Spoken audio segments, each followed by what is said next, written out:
From Kern Government Television, welcome to this week's Kern County Board of Supervisors meeting.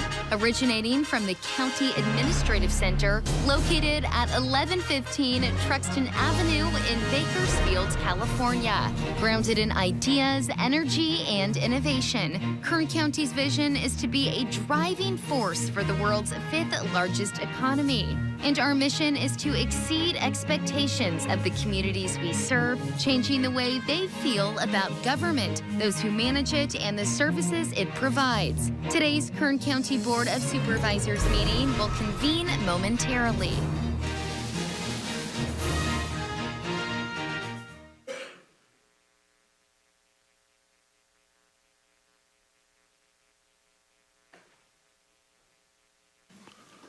Okay, good morning. Board to reconvene. Clerk, will you please call the roll?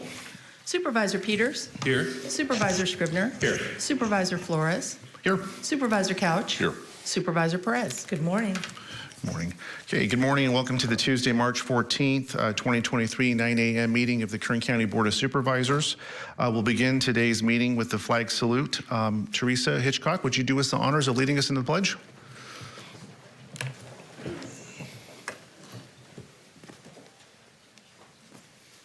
Salute, pledge.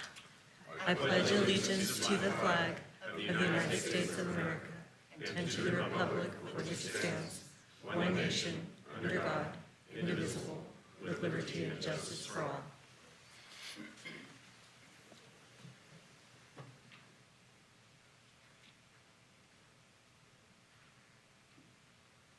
Okay, please be seated. Okay, in the absence of Nick Cullen, I'm going to introduce the pet of the week virtually, and we'll see him on the screen. His name is Ronaldo. Can we see Ronaldo or Ronnie? He's a good-looking guy. So this is a one-year-old Shepherd mix, energetic, still a puppy, and he's looking for a good home. So anyone that's interested, please look at our Kern County Animal Services, and we welcome you to come and adopt him. Thank you so much. Good table manners, too. He is, and he's all decked out. Okay. Okay, at this time, we'll begin considering the consent agenda. Agendas are located also at the back of the room for anyone that wishes to follow along. All items listed with the CA above the item number are considered to be routine and non-controversial by county staff. Consent items will be considered first and be adopted by one motion. If a member of the audience wishes to comment or ask questions regarding an item on the consent agenda, they may do so prior to a vote being taken. A member of the board may also remove any item from the consent agenda, and it will be considered in listed sequence with an opportunity for any member of the public to address the board concerning the item before action is taken. A member of the public may also comment on any closed session item. At this time, I'll read the consent agenda item numbers. So on page 2, items 5 through 9. Page 3, items 12 through 17. Page 4, items 18 through 24. Page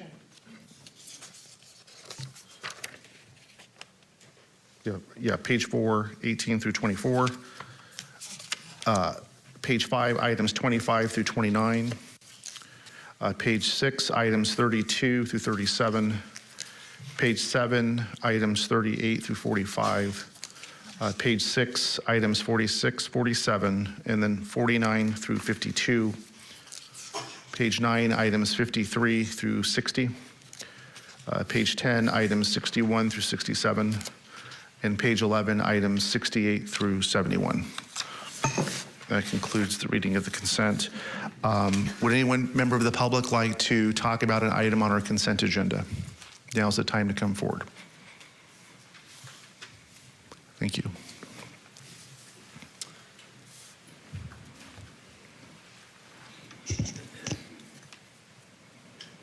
Good morning, everybody, members of the board. My name is Stacy Ramirez, S-T-A-C-E-R-C-E-Y-R-A-M-I-R-E-Z.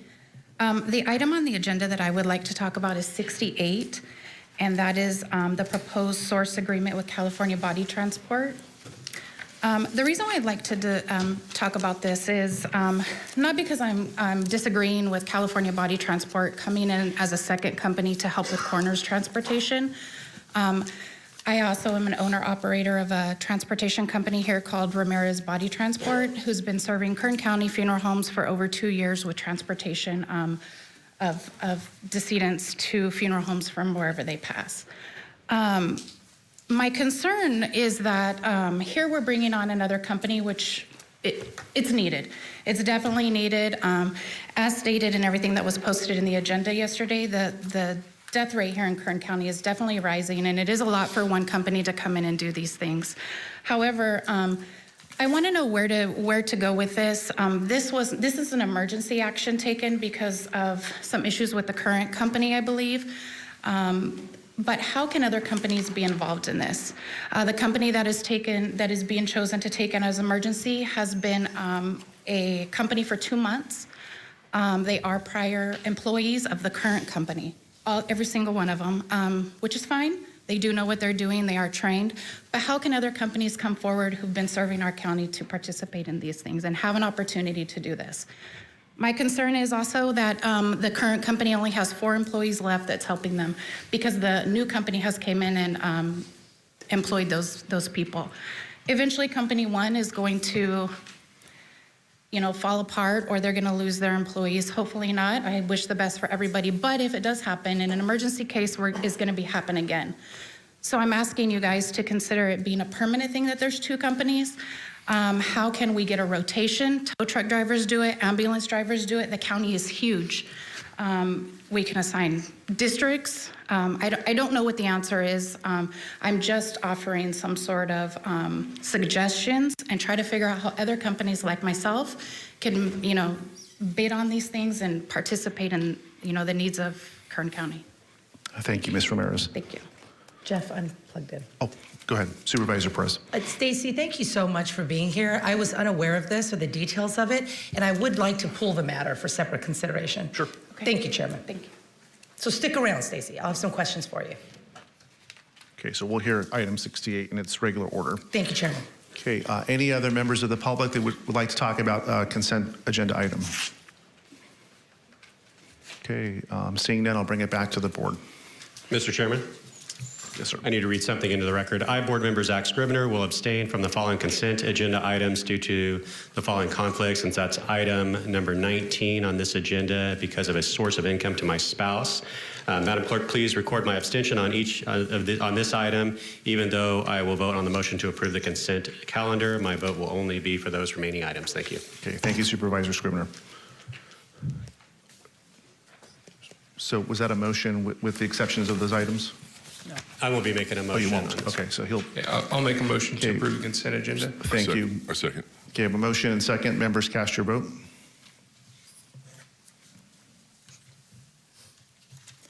The motion is approved. All ayes. Okay, thank you. Okay, at this time, we're going to move to resolutions and proclamations. Item number 1. This is a resolution honoring Teresa Hitchcock, Assistant County Administrative Officer, commending her on 22 years of dedicated service to the County of Kern, and Supervisor Scrivener will be making this presentation. It will be my honor. I'll make a motion to approve. Second. Okay, we have a motion and second. Members, cast your vote. The motion is approved. All ayes.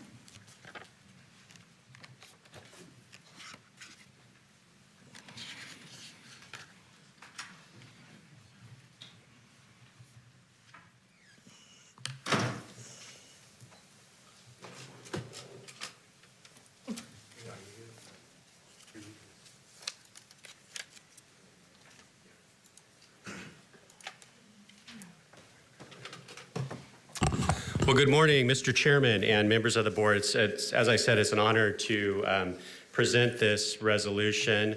Obviously, a bittersweet moment as we will miss Teresa Hitchcock very much. I want to thank Teresa, of course, for her 22 years of service to the County of Kern, and also to congratulate her as the newly appointed Chief Executive Officer of Calaveras County. And they are certainly lucky to have you. And as I said, we will definitely miss you here. And so I'm going to read the resolution, and then Mr. Alsop is going to say a few words, and then we'll hear from Teresa. Teresa Hitchcock began her career with Kern County in August of 2000 as a departmental analyst for Employers Training Resource and promoted to Airport Marketing and Analysis Manager in 2001. In November of 2009, Ms. Hitchcock transferred to the County Administrative Office and served as an administrative analyst in budget and finance before promoting to Director of Policy Analyst in September of 2012. In March of 2013, Ms. Hitchcock promoted to Chief Deputy County Administrative Officer for Policy and Economic Development, leading the Board of Trade and Film Commission in Kern County's tourism efforts. The following year, Ms. Hitchcock promoted to Assistant County Administrative Officer, where she led workforce and economic development for Employers Training Resource for the past 9 years. Ms. Hitchcock was pivotal in creating collaborative efforts that led to the formation of meaningful job development and economic programs such as Recycling Lives, Cafe 1600, and A Better Bakersfield and Boundless Kern, also known as B3K Prosperity. Throughout her tenure, Ms. Hitchcock has been noted by her peers to have the utmost integrity, intelligence, creativity, listening skills, calm demeanor, and ability to bring people together to achieve shared goals. Now, therefore, it is resolved that the Board of Supervisors of the County of Kern, State of California, does hereby honor and commend Teresa Hitchcock upon 22 years of dedicated service to the County of Kern, and she has wished all the best in all of her future endeavors. And I would just like to say, you know, Teresa has been someone, when there was a leadership vacuum that presented itself over the years, Teresa was always asked to step in, and she has performed amazingly well in each and every task that we have asked of her. And so thank you from the Board of Supervisors. We appreciate you, and just congratulate you on your new appointment. I know you're going to do a tremendous job for them. Thank you so much. Ryan, come on up. Thank you, Supervisor Scribner. You know, people like me are only as good as the folks that I have around me. I'd be, I said the other day, just a dude in a suit if it weren't for the folks that I have supporting me. Teresa is the prime example of that. When I came into this role with all of you, I really counted on her leadership, her support, her advice, her wisdom, institutional knowledge, all of these things. Calaveras County probably made the smartest decision that they've made in a while. I hope their supervisors are watching, tuning into the meeting to hear this. It was a heck of a good decision that they made. You know, when Teresa called and let me know that she would be leaving, you know, typically I'd be bummed out about it, but I was very happy for her. She deserves this opportunity as a CEO running a county. She could easily be doing that here, so she deserves this shot. She's going to be great. To Supervisor Scribner's point, she has stepped in when we've needed her to in some really challenging times. We had been in between, we had lost an airport director, and who should we have running the airports? Oh yeah, Teresa. You know, Teresa, will you be airport director? Absolutely. And she does it flawlessly. Things are stable. She keeps things on track. We had a massive runway project that needed to get done out there. So that's an example of her capacity, her skill level. Everything we have done around economic development, certainly since I've been here, she has been at the forefront of either making it happen or working with other people and stakeholders in the community. There's some here today, making those things happen. Workforce development, all of those things, Teresa has her fingerprints all over them. So she's going to be missed, but we congratulate her husband Mark. I actually I knew Teresa when she was in high school. I was a little kid. She lived a couple of streets over. It was Mark, and she and Mark were dating. I think it was high school, wasn't it? And I was just a little kid, ran around with Mark's younger brother, you know, and here they are. I don't know how long you've been married, but it's been a while. 43 years, right? So, you know, that's Bakersfield. That's really our town, right? Everybody kind of knows one another here. But anyway, congratulations, Teresa, on your appointment. That's fantastic. Thank you for everything. Bruce, I'm going to present this to you from the board, and we look forward to hearing from you with your remarks. Thank you so much. Thank you. So Ryan mentioned the support of people around you, and I have to say that I've been very blessed in my career here at the county to have just some tremendously talented and wonderful people who have supported me, including your board. I have to thank your board for your administrative office. Since Ryan's taken over, he has totally supported me. He's allowed me to do what I needed to do in order to grow Employers Training Resource and to increase it to really expand our workforce services. He's been a great support for me, and again, just given me the leeway to do what I needed to do. So that has been phenomenal. And the admin staff for the county is tremendous. Elsa Martinez is a rock star. Jim Zervis, they're wonderful. Hopefully we can have the same type of team in Calaveras. I also want to thank my staff at Employers Training Resource. They're the most caring, dedicated group of people I think I've ever worked with. I know folks on my team who have actually gone out and bought groceries for clients because they didn't have food out of their own pocket. They're there every day trying to do whatever they can to connect people to meaningful work and work that is sustainable wages for their families. And that is just incredible. And I am so thankful to all of you for entrusting me to run that part of our business. I call us the Department of Happy because we are giving people hope, and it's been a wonderful time here at the county, so thank you all very much for your support.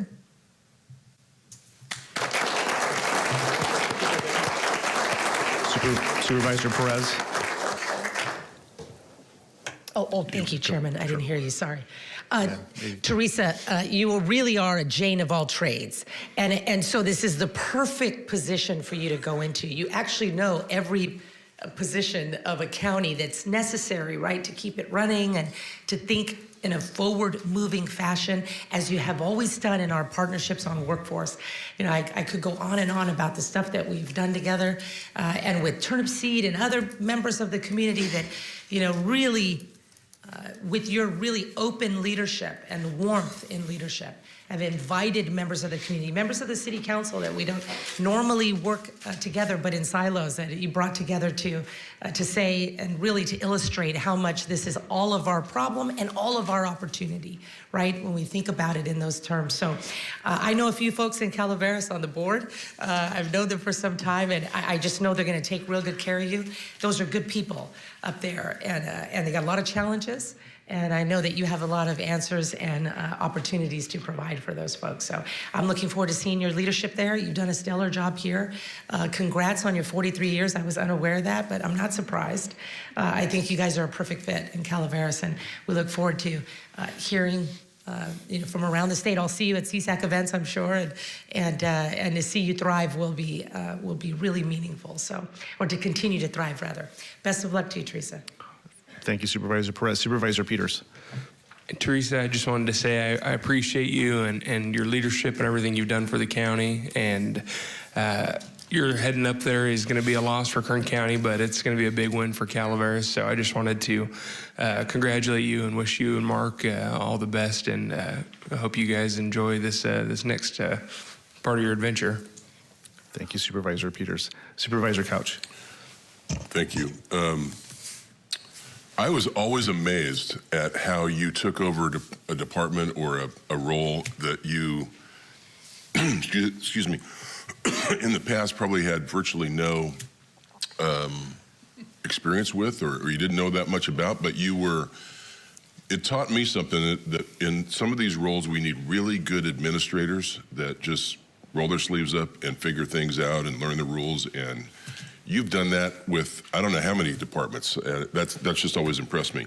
Now, I'm a little irritated that you're leaving, but if you think the nice words, you're gonna take Jim and Elsa with you, that's not gonna happen, okay? Anyway, I just wish you the best of luck. And I can understand being married for 43 years because I don't know that I've ever seen you upset. I've never seen you with a cross word with anyone. It's just you have the temperament for this job, and you're going to be very successful, and I wish you all the best. Thank you. Thank you. Thank you, Supervisor Couch. Yeah, thank you, Teresa. I want to echo the sentiments of my colleagues. Yeah, CEO staff, don't get any ideas. We need you. But Teresa, you are a reminder that public service is a noble calling, that we need professionals that focus for the good of the people. Everything you've touched, you've elevated. Thank you for your legacy here. I wish you and your family the best as you move on. And again, thank you, and God bless you. Okay. Thanks.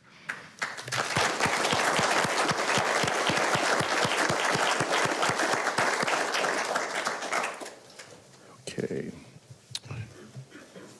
Next item will be item 2. This will be a presentation by Supervisor Couch to proclaim March 20th, 2023 as Adult Education Week in Kern County. Motion on the proclamation. Thank you. Second. We have a motion and second. Members, cast your vote. Motion is approved. All ayes.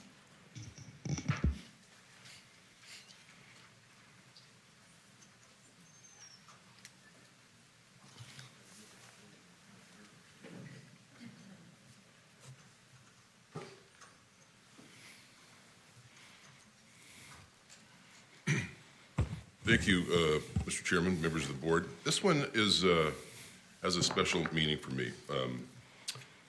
My dad taught in his retirement years at MAOF and at the adult school. And behind me is Mark Wyatt, who's principal, right? Principal of the adult school.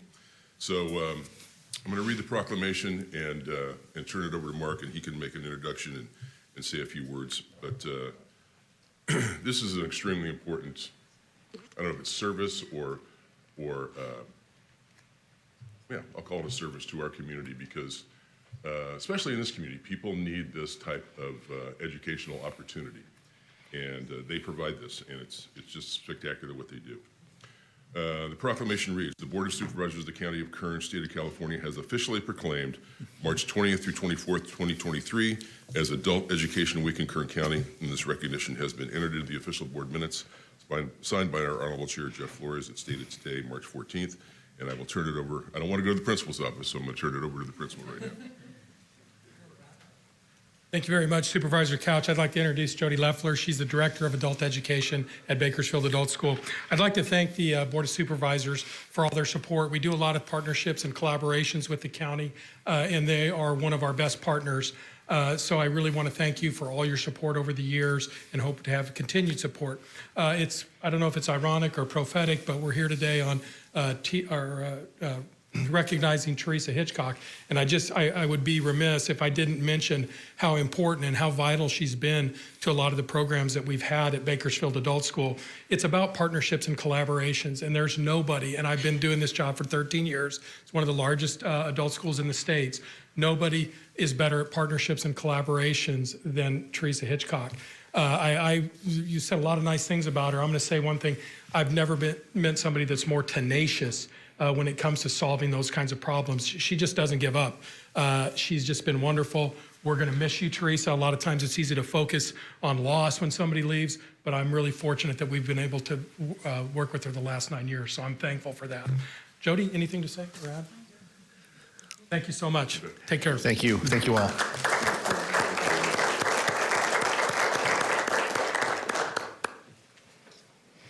Okay, moving along to item number 3 under resolutions proclamations. This is an item to proclaim March 23 as March for Meals Month in Kern County, and Supervisor Perez will be making the presentation. Thank you so much, Chairman. Motion on proclamation. Second. Okay, motion and second. Members, cast your vote. Motion is approved. All ayes.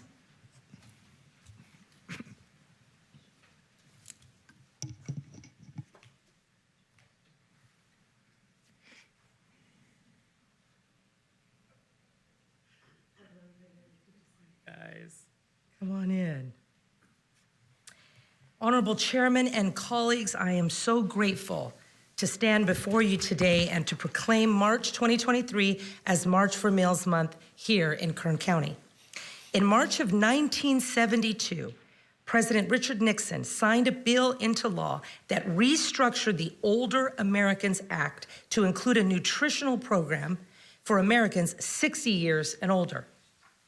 This new program offered home-delivered meals as well as nutrition services at community and senior centers.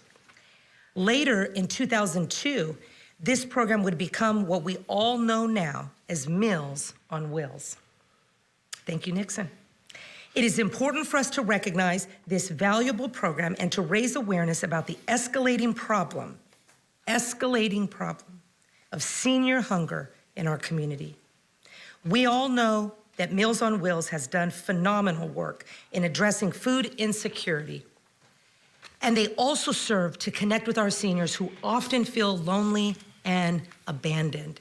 Senior loneliness is an epidemic in the United States. Would you agree, Jeremy? It absolutely is, and we're all gonna be there.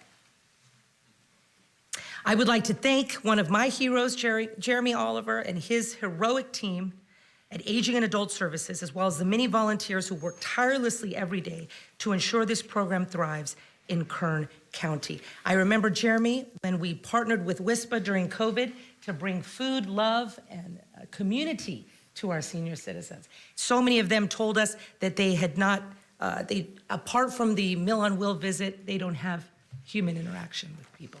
So thank you to WISPA, thank you to the good souls at Aging and Adult Services that have not forgotten those that represent a stage that, if we are lucky, all of us will experience. Let us continue to do this great service and ensure that our seniors are given the dignity, honor, love, and community that they deserve so, so dearly. Jeremy, would you come up? It's a proclamation here for the Board of Supervisors, County of Kern, State of California, officially proclaiming March 2023 as March for Meals Month in Kern County. This recognition has been entered into the official minutes. It's been signed by our chairman, Jeff Flores, and presented to you today for doing, quite literally, God's work. Thank you. The floor is yours. Thank you so much, Supervisor Perez, Chairman Flores, and members of the board for the proclamation in support of March for Meals on Wheels Month. Supervisor Perez did an excellent job highlighting the ongoing demands, right? So we are still continuing to see increase in the request for this type of program. We are always challenged to try and make sure we're meeting that. We are currently serving about 2,300 meals per day across the county, and I'm pleased to be joined today by some of our partners. That includes Desiree Ingalls from North of the River Parks and Recreation, and Lily Parker from Bakersfield Senior Center. I was going to have Lily join me up here by, if she could say a few words as well, and turn it over to her. Thank you. Good morning to all the supervisors, including Supervisor Perez. First of all, some of us are already there. I'd be one of those, okay? In fact, I'll be 70 in August. You're lucky. Thank God for that, let me tell you. But I do want to say thank you to each of you for your support, to the aging department and to every senior center that you're supporting as well. The emphasis here is nutrition. And as you age, you may not know this yet, the diet does change. The health does change. But I'm grateful and thankful that we have a small part where we are able to provide socialization for our seniors. We are also able to deliver meals to our seniors because once COVID hit, actually Bakersfield Senior Center was not on the list for delivering meals, but because of the need, we made it happen. And also, I just want to say thank you for the director at that time that also provided us the transportation so we could deliver those meals. But our goal is to keep our seniors in their home. And delivering those meals are more than just a meal. Thank you. Thank you. So again, thank you very much for the proclamation support of this. I obviously want to extend my appreciation to all of our staff that are out there, and we're always looking for more volunteers for this program. So if you're interested in touching the life of a senior, this is a great way to do so. So feel free to contact our offices, and we'll work with that. So thank you again. Thank you. Jeremy, I want to work with you on the volunteer stuff as soon as, okay? Let's put a plan in place. Here we go. Guys, Lily. Peace. I'm like you at 60, I'm doing all right. All right. Thank you, guys. Thank you.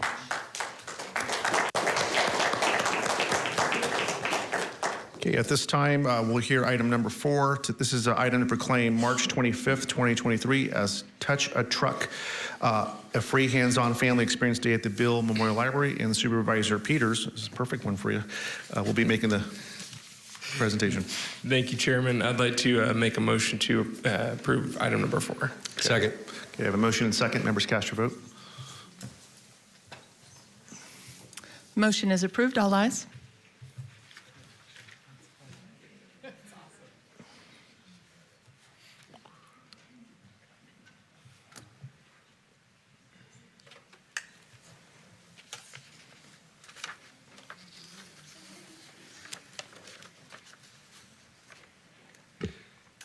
Good morning, Chairman, members of the board. I'm honored this morning to share this proclamation proclaiming March 25th, 2023 as Touch a Truck Day. This has been requested by the Kern County Library, and this is for their upcoming event at Beale Memorial Library, and this looks like an absolutely awesome event. They're going to have military vehicles, law enforcement vehicles, fire trucks, ambulances, graders, garbage trucks. This is going to be very cool. I don't know what age you grow out of enjoying getting to go out and see equipment and all this stuff, but I haven't hit it yet. So I think this is going to be a great event for our community. And I'm honored to proclaim on behalf of the Board of Supervisors of the County of Kern, March 25th, 2023 as Touch a Truck, free hands-on family experience in Kern County. And this recognition has been entered into the official board minutes and signed by our Honorable Chairman, Jeff Flores. Thank you. Good morning, everybody. Andy Sullivan, your Director of Libraries. I'm excited to proclaim that we are back. And when I say we, it is Touch a Truck. It's been 4 years. 2019 was the last time that we had it. Pandemic hit during our planning stages in 2020. So we're super excited to have it. We've partnered with the County Administrative Office, Public Works, General Services, and a bunch of other county departments. So we have a lot of nice learning opportunities inside and out. And I brought 2 friends with me, Brenna Smith and Farah Duridia. So they're gonna give you a little bit more details about what's happening on the inside and what's happening on the outside of Beale Library. Morning, Supervisors. I'm Brenna Smith, a librarian at Kern County Library. When I was hired to do special projects for Kern County Library, Andy informed me that I'd be overseeing and organizing Touch a Truck, and I probably jumped through the roof, right? Because I attended the 2019 event when my son was then 4, and he had the best time. And to be there as a parent and now kind of overseeing the project, I know what needs to be there, how to organize it, and make it really fun for the whole family. Yeah. The idea is to bring out the kid in us, and I know that my son did that for me during the event. We'll have hands-on learning inside as well as outside. We have Legos, crafts, and outside. The community will learn about the workforce and what they do for our community. As Supervisor Peters said, we'll have ambulance, fire trucks. A few new additions this year for the vehicles. We'll have a military troop carrier. We're going to have a race car. KCSOS is bringing their electric school bus, so the community will be able to see that for the first time. I mean, I know I haven't seen it yet. And of course, my kids will enjoy a video game trailer. That will be there as well for the community to try out. Additionally, we will have a quiet time from 9:30 to 10. Our objective is to be inclusive and create a seamless experience for those in the community that have sensory needs. So that'll be new.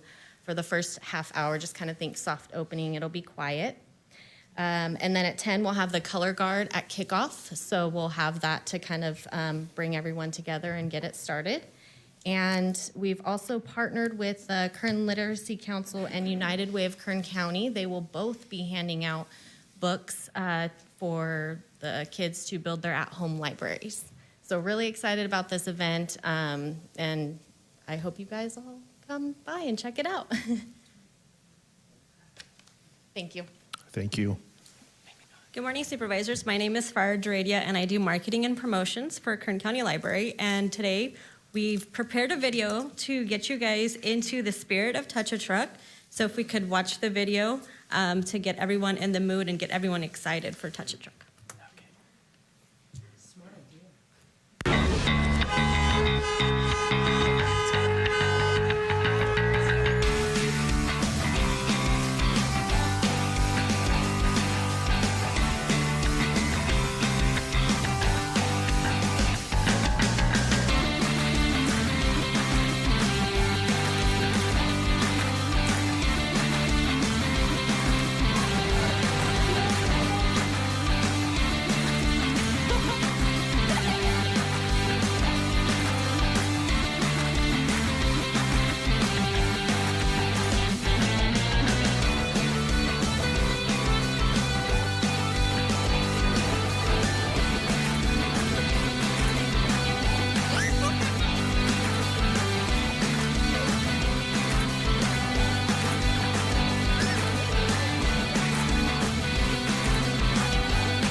To go along with our Touch a Truck event, we have also created a reading challenge on the Beanstalk app. So any age group can join this challenge and get incentives once they complete the bingo card.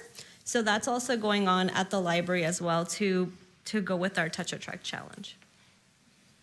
And outside, so you guys can get caught reading in the rotunda. We've bought books to the board meeting so you guys can get library cards, check out materials, and get a full library experience here at the County Administrative Building. Thank you. Today.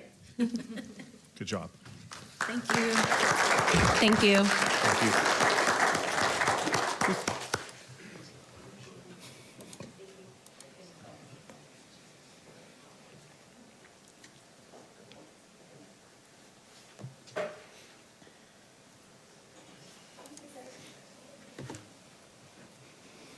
Okay.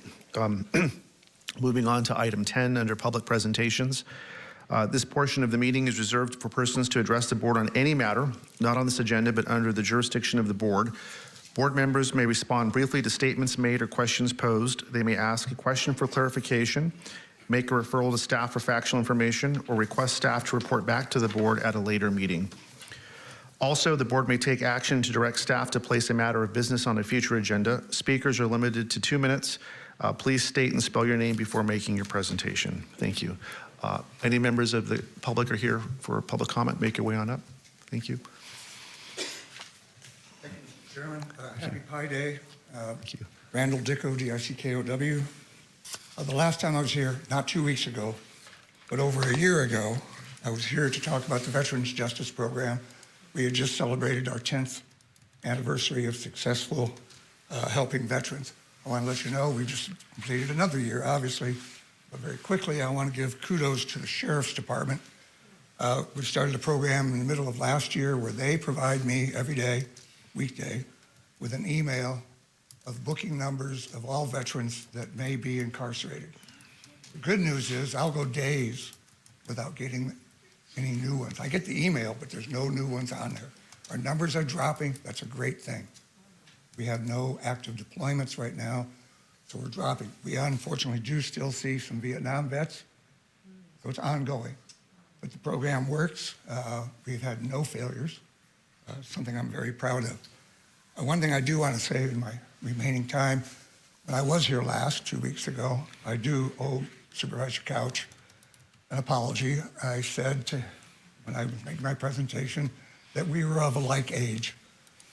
I didn't realize, I know we've known each other for 50 years, but I didn't realize he was such a kid at the time when he dominated men's tennis in Kern County as a near pro, and I was a professional umpire here, and I've done the U.S. Open. So with that, I'm sorry there, David, you're just a kid. And that's it. Thank you. Wow, I've kept it to 2 minutes. Thank you so much, sir. Thank you for your work. Any questions? Thank you. Okay.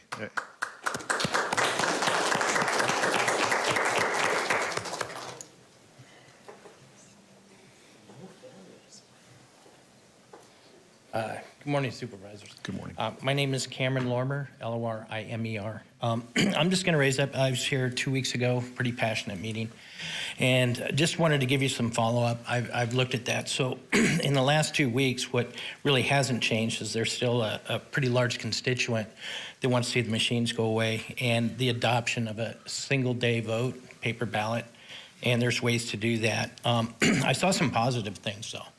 So our county clerk, Amy, she said she wanted to focus on Kern. I think that's absolutely excellent. And I'd like to see that, of course. I think you guys do too, supervisors. So I found that to be quite good. Having good training, I thought that was very good. The one thing I just want to make sure is that it's the right training. So we need to focus on that, make sure that we vet that out. And then voting simulations, those are always good. So what I didn't see, and I know that presentation, it's still probably a draft, and there's some work on it, is contingency plans. So there is some information that I'll be sending forward probably here within the next 2 weeks or by the next meeting, and that has to do with what a paper ballot would look like if we did that, and what the level of economy is, because there is a large level of economy on that. We can do some cost-benefit analysis, and preserving the chain of custody. In fact, it becomes stronger. So I want to offer that up, and maybe it should be a contingency if you're not willing to move forward with it right now. And then the other thing that I just wanted to point out is, since there is a contract that we're going to be entering into with Dominion for some $670,000, you need some unwind clauses in there to protect us, because there's still a number of court proceedings that are moving forward, and we want to make sure if these court proceedings find certification issues or that they don't meet any of the election, or I should say some of the requirements of our California election laws, then they may have to be removed. And so we should be protected. And that's, I yield. Thank you. Thank you, Cameron. I didn't get your last name. What was your last name? Lorimer, L-O-R-I-M-E-R. Thank you, Mr. Lorimer. Okay. Appreciate that. All righty. Thanks, guys. Okay, next speaker.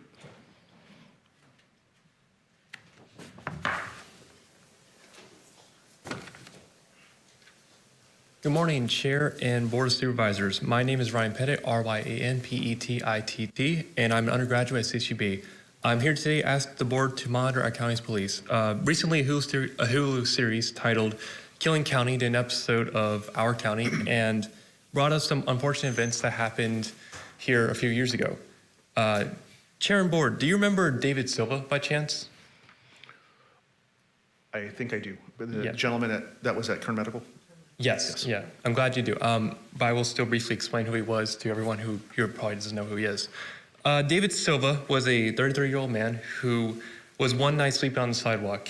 Bakersfield police found Silva and conducted a sternum rub, which is a pain-inducing mechanism to determine whether or not if someone's alive or not.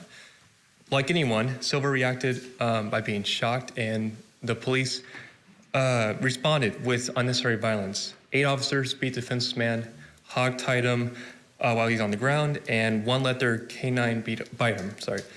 Silva died later that night. Now, this was all resolved back in 2016 with his family getting like $3.4 million from the county, and that's great. But it's clear that since this event has been brought to light, it's clear that events like these are still happening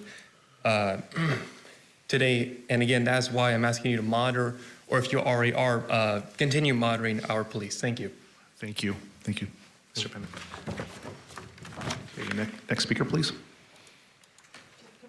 Yeah, sure. Before we move to the next speaker, Supervisor Perez. Thank you. Thank you for your time here and your concern. I really feel your heart and I appreciate you. Kern County Sheriff's Department specifically is under a DOJ kind of long-term agreement to work on challenges, look at our hiring practices, and really address some of the systemic challenges that you raised today, of which we're not really at liberty to really get into detail because it's not on the agenda, so my apologies for that. But I did want to let you know, and if you want to know more about that, it's a consent decree that we're working through with the state to highlight problem areas and to address them. And I think our sheriff has been incredibly, per the AG, very transparent, very open, and working hard to, eliminate these kind of issues. They're not good for any of us, obviously. But I really appreciate your heart and look forward to providing any other information to you if you're interested in it. But certainly we're working towards it. I believe that in good faith. So, appreciate you. Thank you. Thank you. Thank you. Thanks. Sure. Hi. My name is Mike Sinnott, S-I-N-N-O-T-T, and I'm from Ridgecrest. That's a little town over in the east side of Kern County. Some of you may not know. It's also the home of China Lake Naval Air Warfare Station, which I grew up in. I've had an interesting life. I was a graduate of Cal Poly in San Luis Obispo. I grew up in China Lake. Saw Kennedy when he visited. I have a broad perspective of global geopolitics. My major was political science. Ultimately, I decided to take a degree in finance. Could have taken either one. I understand money. I could give myself a PhD in money. I've owned 3 companies. I started in Phoenix, Arizona in 1979. I'm here to tell you that the vaccine, the mRNA vaccine, is a bioweapon. It's killing people, okay? And I've prepared a complaint to Sheriff Donnie Youngblood, and I'll read it to you.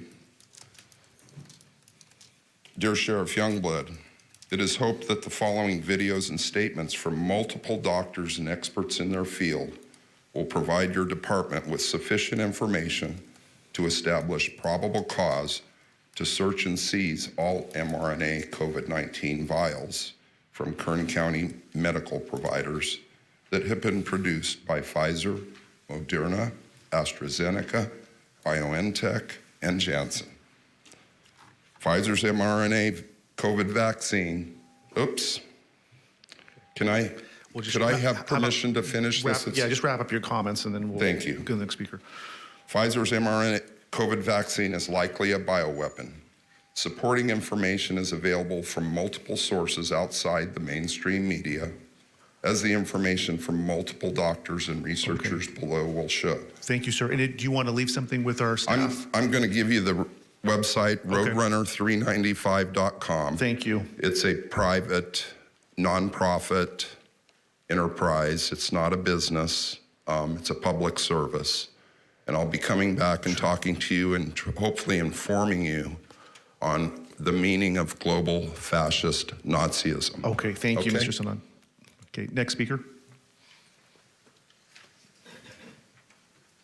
Okay, not seeing any. We will move on to member comments. Any member comments? Okay, none. Okay, that brings us to item number 30 under County Administrative Office. This is an item for fiscal year 2023-2024 budget development report and proposed general fund contribution guidelines. Mr. Alsop, would you lead us off? Yes, sir, Mr. Chairman, members of the board, Ms. Martinez, our Chief Financial Officer, will handle this item. Thank you. Good morning, Mr. Chairman and members of the board. With me are Alex Alba and Joseph Arriola, our staff from the County Administrative Office. So this is the first meeting, and as we begin our annual budget planning process by presenting your board the budget development report and the proposed general fund guideline.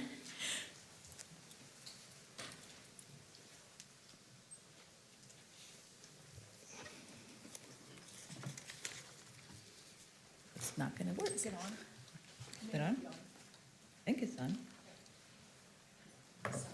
Yeah.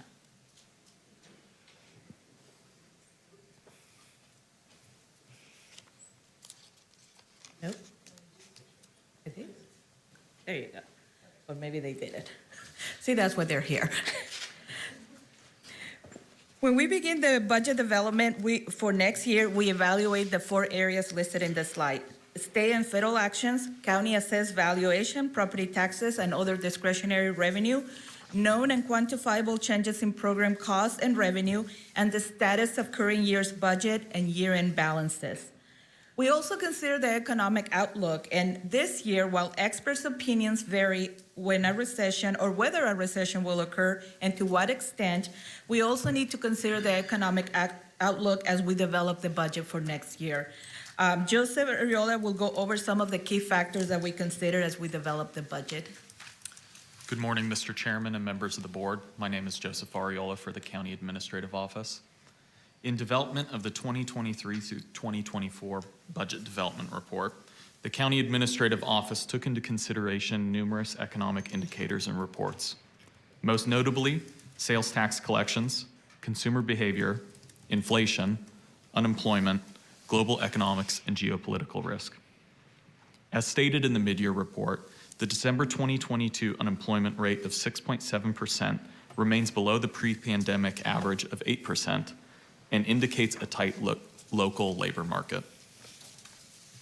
County and statewide sales tax collections continue at elevated levels due to personal disposable income growth, enduring demand in business industry and fuel service sectors, and inflated cost of goods.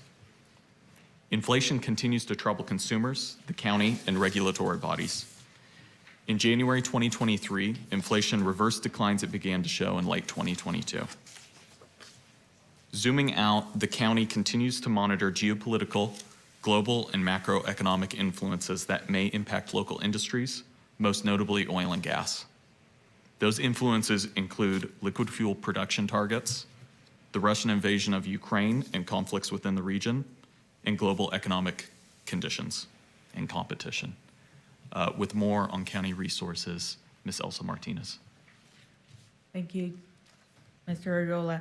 And those factors look outside our control, but they honestly impact our budget. Sales tax being the main factor, and property tax, as we will see later on the presentation.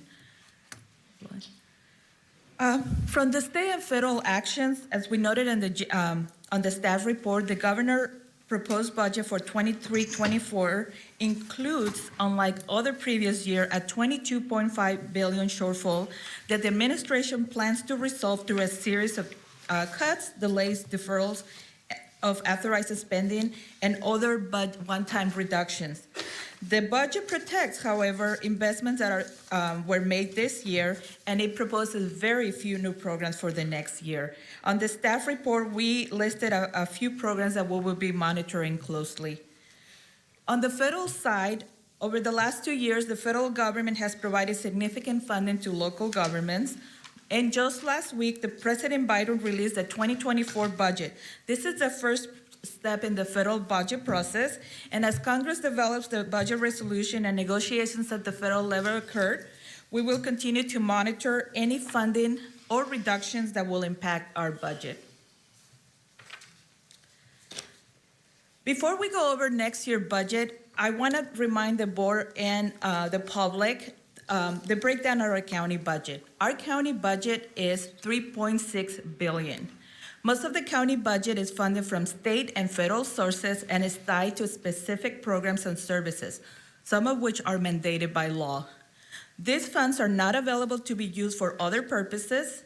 The county locally generated revenue includes property and sales tax listed in this slide. with the green color, I'm sorry, with the dark orange color. It's only approximately 16%. And we also raise funding through fees and rates for services that we provide to our residents. Next slide, please. So where does the money go? The money collected is used for specific programs that our employees provide and operating expenses. Operating expenses includes the cost of behavioral health services, mandated assistance payments, road repairs, operating costs for parks, landfills, and general government services, just to mention a few. Now, for our general fund is approximately $1 billion, and the majority of our revenue comes from property taxes, and other sources include sales tax, state realignment, license and permits, and interest earnings. A significant portion of our funding comes from the intergovernmental revenue from the general fund. Those funding sources are very important to provide mandated services, as I mentioned, to our law enforcement and our assistance payment. Some of those fundings are what we call the Realigned Program and the Prop 172. While those funding sources have some level of flexibility, the majority of the funding needs to be provided for mandated services. Now, Mr. Alba and Joseph will go over a few estimates for realignment and Prop 172 for next fiscal year. Good morning, Mr. Chairman and members of the board. This chart shows the estimated 1991 and 2011 realignment funding for fiscal year 23-24 and the adopted amount for the prior 2 fiscal years. The fiscal year 23-24 estimate is an increase of approximately 12.5% from the adopted 22-23 budget amount. However, the estimated 23-24 funding is projected at less than 2% above the projected actual for fiscal year 22-23. The increase in the estimated base funding is due to the significant increase in growth received in the current fiscal year. 1991 and 2011 realignment replaced many state allocations with direct funding from statewide sales tax and vehicle license fee receipts, and funding is directly tied to economic conditions.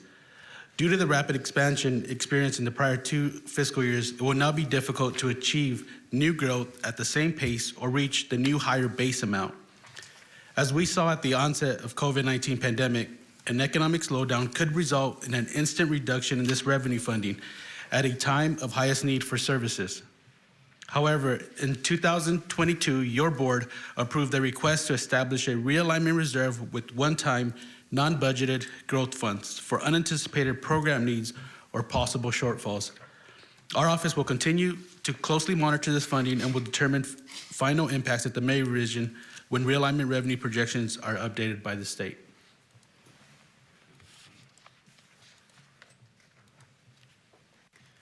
Proposition 172, a half-cent local public safety sales tax, is allocated to the county based on proportionate share of statewide sales in the prior calendar year. The presented guideline includes the appropriation of $109.7 million in Proposition 172 funds due to a projected increase in the county's pro rata share of statewide collections, continued strength in consumer spending, and the release of approximately $4.9 million in prior year carryover reserves. The overall increase of $8.5 million will be instrumental for public safety departments to cover increased cost of operations and one-time expenses.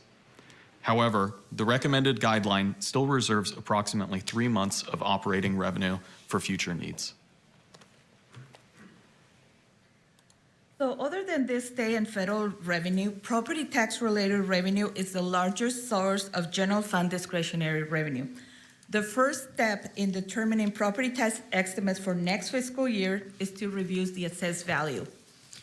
For budget development purposes and after discussion with the assessor's office, a decrease of 0.64% will be used to provide preliminary projections for next fiscal year valuation. This includes a conservative 2% increase in assessed value for residential and commercial properties and a 15% decrease for oil and gas properties. The net impact for the general fund is an overall decrease from the previous year of adopted budget of $156,699. This is very flat revenue.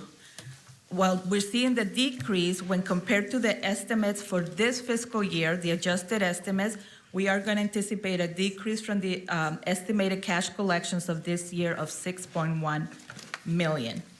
Similarly, the fire department is expected to collect approximately $1.3 million more than budgeted last fiscal year, but $2.3 million less than estimated cash collections from this year.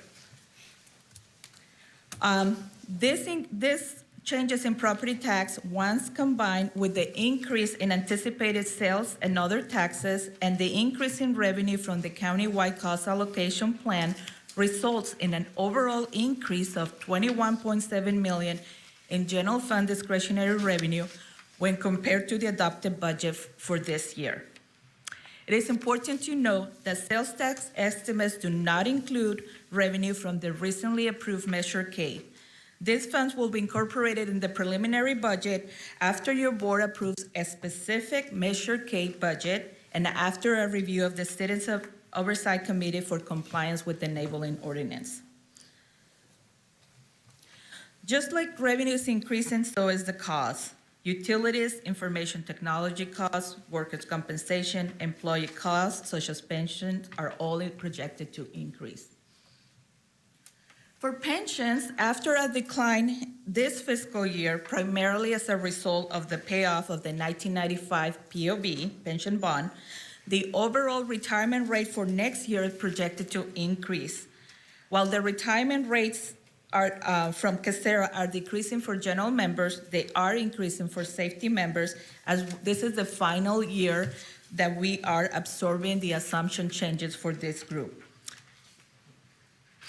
After factoring the costs listed in this graph at $31 million, the overall rates will increase 0.63 for general members and 1.10% for safety member.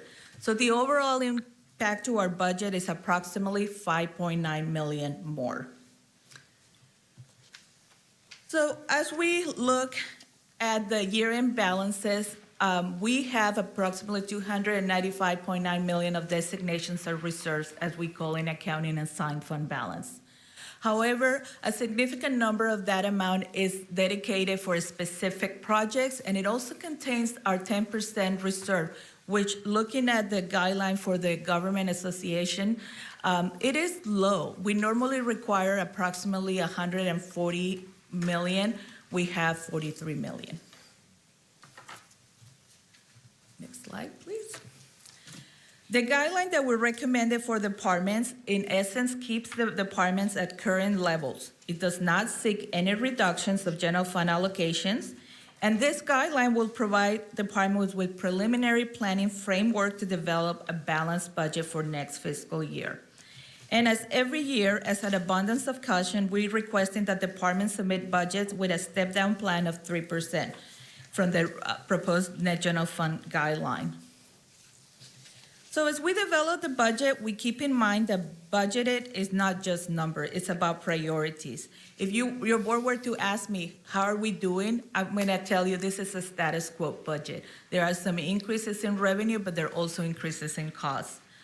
The public will also have the opportunity to provide input during 3 meetings that we will have before the final budget is adopted, and those dates are listed on the screen for everybody. This concludes my prepared remarks, and I'll be happy to answer any questions. Thank you, Ms. Martinez. Any questions from the board before we move to public comment? Supervisor Couch. Thank you. Based on what you just said, we don't have to have a long conversation about it right now, but I would like us to consider at least an increase to our reserves, and based on a conversation that we've had recently at Casera, the Casera portfolio isn't really hedged. So when you have volatility in the market, it can impact our contributions. And if one of the reasons it's not hedged is because it's a drag on the portfolio if it isn't ever needed. So the only way I know to hedge it is for us to have more on reserves here. So that's another thing I would like to just add to the mix of things we ought to be considering. We will continue to do that, Supervisor Couch, to the chair. I know we have some in reserve, but As your board may remember, Casera will conduct their 3-year study this coming year which may have an impact on the retirement rates moving forward for fiscal year 24-25. So absolutely, you are correct, Supervisor Couch, that Thank we you. need to plan for that. Thank you. Okay, thank you. Okay, at this time, I'll go to the public to see if anyone has any comments about this agenda item. Make your way forward. Thank you.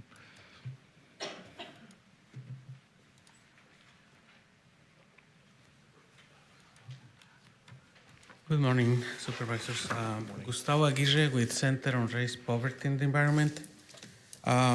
First, I want to thank you for the great work that you've been doing in getting the funds for a lot of the projects that are already funded.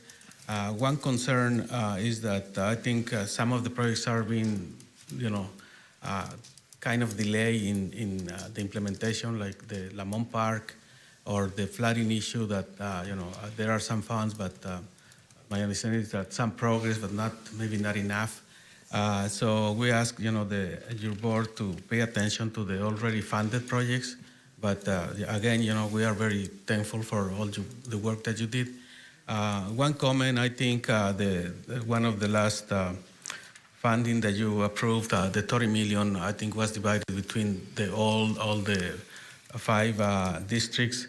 And I understand, that each of you have to represent your own district. But at the end of the day, you are representing Kern County, and I think you need, when you are dividing funding, like in the way it happened, you should see, where is the most need. I don't think it's equal needed in all the 5 districts. I think some districts have a greater need than others.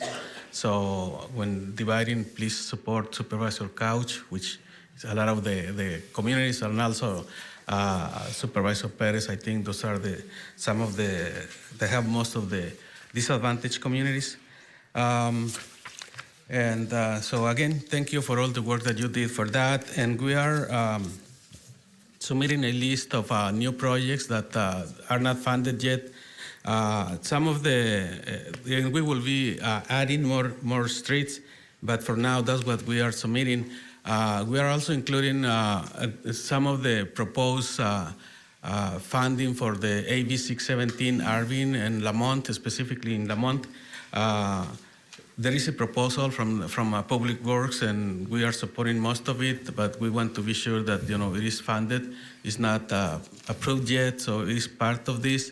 So please consider this request, and as I mentioned, we will be adding more. But thank you for all the work that you've been doing, and we will be supporting the county in any way possible to see this thing happening. But thank you. I think you put us on a situation that we had to go back and walk some streets, especially in Lamont, because of all the new projects that you approved from our previous requests. So that's great.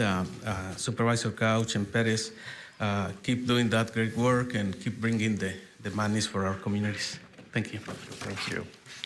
Mr. Chairman, can I comment? Yes, Supervisor Couch. Gustavo, you mentioned the money that's divided up between the districts. And when you all, could I request, when you all bring this back, could you bring, when you're talking about that specific piece, could you talk a little bit about the number of park and rec districts that are in each of our districts that also have projects, that have maintenance money that's being spent, and it looks a little bit out of balance, but when you take into account other districts and what they're spending, it's not as far out of balance as it may look, if at all. Yeah, Supervisor Couch, we could do that. Okay. And remember, it's interesting. I mean, there are people that come up, as you well know, and say, hey, we need to split the pie absolutely evenly, right, across all the numbers, and then folks like Mr. Gary make good points, right? And not all supervisorial districts are the same, as you all know, in size, scope. Populations are maybe similar, but there are differences.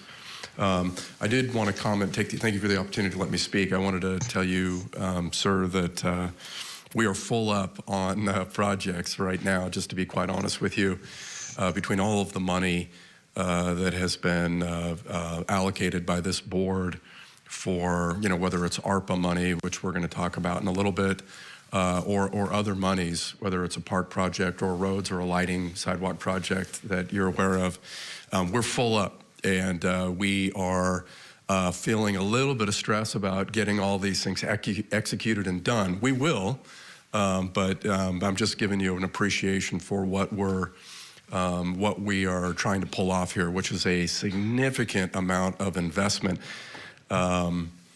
Just parks alone, there's, $25, $30 million or something in just park investments alone.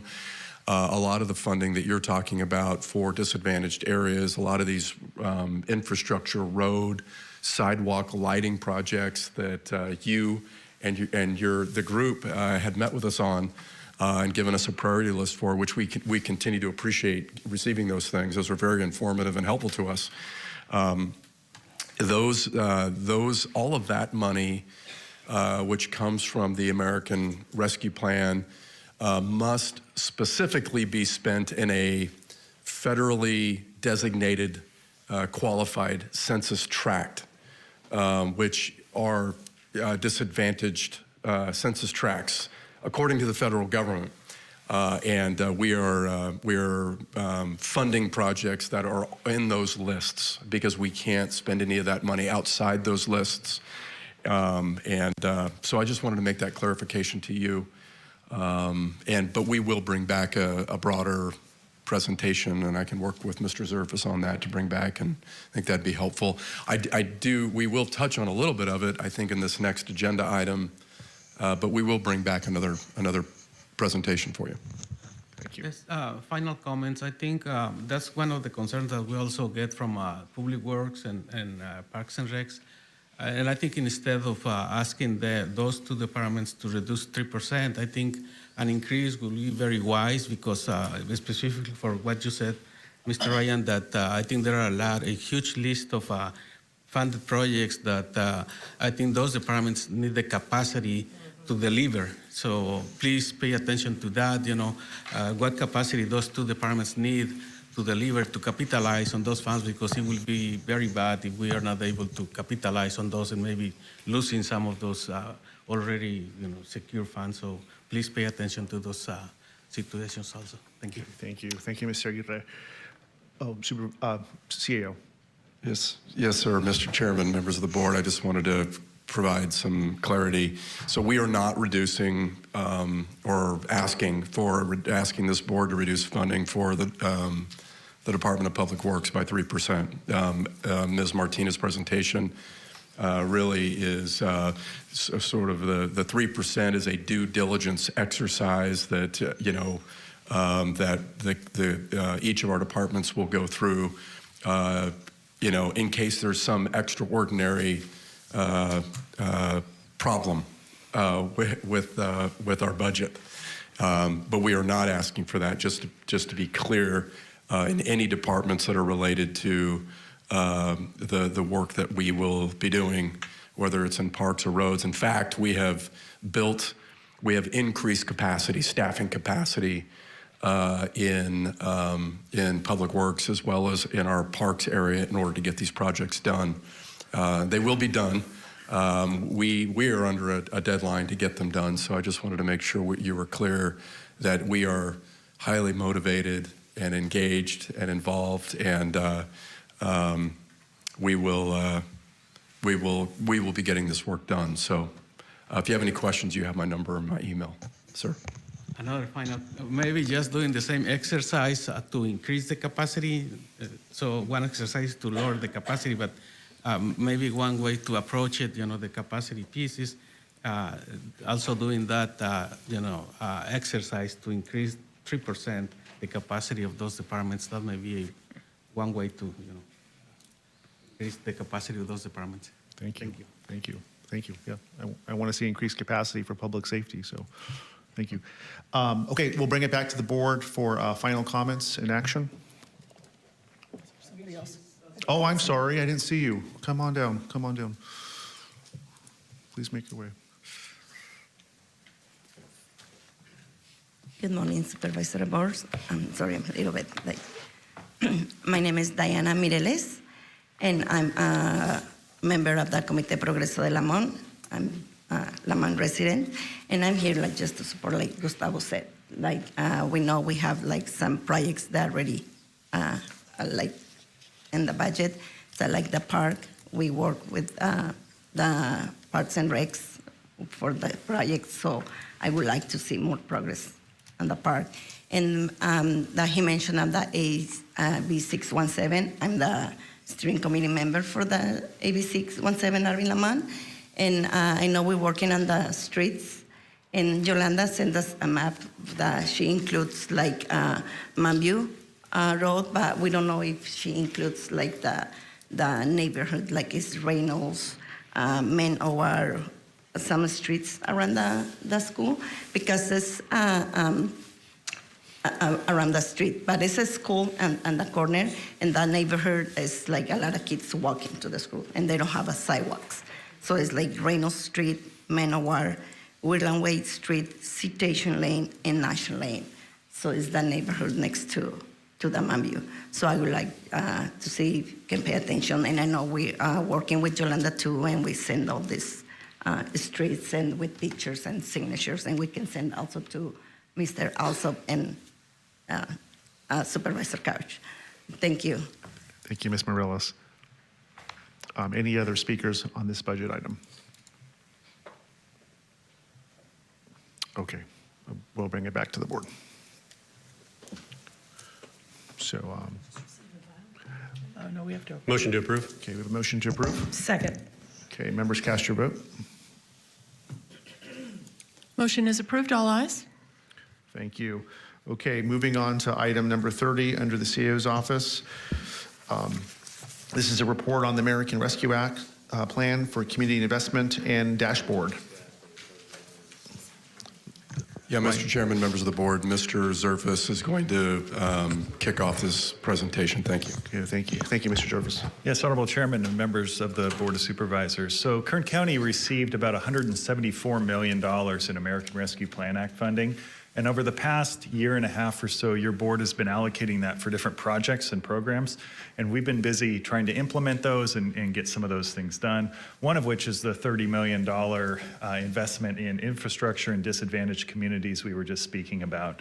As we've been working to implement this, we've also been talking about how to increase transparency and accountability to the public. And we've seen some different examples of how to do that. If you remember back early on in the pandemic when we did the small business grant loan programs, we had some different dashboards that were released to the public so they could see where those funds were being invested in, which businesses were being helped. We took that same idea and used it within the American Rescue Plan Act. To try to show the public where these investments are occurring and so that they know the progress in these different areas as well. So I'd seen some examples, and I talked with Caitlin Zenger in our office. She is a fiscal and policy analyst in the CAO's office. And I don't know how to build these things, but she does. She's very talented, and she took it and ran with it. And today we want to give you a little preview of this. This is going to be live on our website, and these numbers will be updated regularly so the public can see the exact investments here with the American Rescue Plan Act. We're hoping to do more of this with different funding sources throughout the county, so to increase this type of transparency. So with that, Caitlin. Chairman, members of the board, I welcome the opportunity to present a tool the Kern County Administrative Office is launching today. As of this morning, the public can access our American Rescue Plan Community Investment Dashboard, which was designed to provide for and encourage engagement from those we serve. This interactive report is in line with our strategic plan as we utilize technology to improve openness, accessibility, and transparency. Power BI brings the data behind the county's recovery efforts to life and makes it easy to access and understand. This is framed by your board-approved allocation plan of the Coronavirus Local Fiscal Recovery Fund. And this dynamic dashboard provides priority, project, and budget data for every federal dollar received through the American Rescue Act Plan of 2021. To date, These 6 priorities have been identified as highlighted on the dashboard's homepage. Those are countywide public services, pedestrian safety and infrastructure improvements, homelessness and housing, park and open space improvements, public safety initiatives, and economy, trade, and tourism. Let me demonstrate how it works. For priority-specific information, one should click on an applicable icon. There, you'll find a priority summary and an overall budget. For more detailed information, one can select a project, which unlocks a description, and, where applicable, a picture. This same information is accessible for each 6 priorities, and you can see that, again, clicking on a project will unlock that project-specific description and any accompanying picture we have built into this dashboard. Just to show you another one, here we have homelessness and housing and our safe camping and parking structure. Again, clicking on the project unlocks the description, and you can unclick the project and it takes you back to that neutral home page. In addition to these priority-specific pages, this dashboard includes an overview page, which has a collective high-level information for each project across all of the priorities. And again, this page is interactive. You can isolate each priority, and it shows you that budget specifically, or you can look at it as a whole. And in addition to this page, there's a priority snapshot page, which simply highlights the expenditures for each priority, as well as an aggregate total there in the middle. This concludes my presentation, and I'm available for any questions. Okay, Supervisor Peters. I just wanted to compliment you all on this dashboard. I think this is awesome, and it's such a great, simple way to let people know where their money's going, and just highlight some of the projects that we're working on. So my hat's off to you guys. Thank you, Supervisor Peters. Okay, any members of the public that would like to comment on this item, now's the time. Okay, seeing none, we'll bring it back to the board. Supervisor Perez. Thank you, Chairman. Just briefly, Jim and team, this is really fabulous. This is user-friendly, helpful. I just think it will answer so many questions to the public and help really frame our discussions about what's possible, right? The discussion of need is very subjective, Elsa, as you know, because arguably, Supervisor Peters can say what's happening in Kernville makes him the greatest need for the next decade. And that is a reasonable position. So I think this is helpful, and I appreciate it very much. And I think this is the people's government, as you know, it's their money, and we should strive towards this kind of transparency for all of our protection. And also just to clear up, what are often just so much misconceptualized capacity or realities that are here. So anyway, thank you very much. I appreciate you sincerely. This is great. Thank you, Ryan. Thank you. Thank you. Yeah, thank you for the work. It's an exceptional tool. It's great for transparency. It's user-friendly, but yet it's sophisticated enough that really you can dive down into the details. So I think the public will be very well served, as will our board and county staff and all our departments. So great work, guys. Thank you.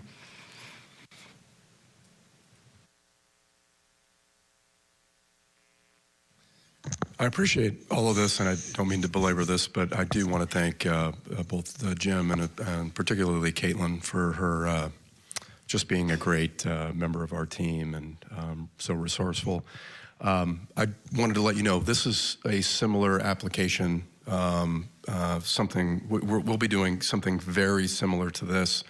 To track all of our Measure K spending. So members of the public who have just seen this demonstration, we will be using similar technology, making that available to the public in great detail for all of our Measure K decision making, your board's decision making on that tax measure.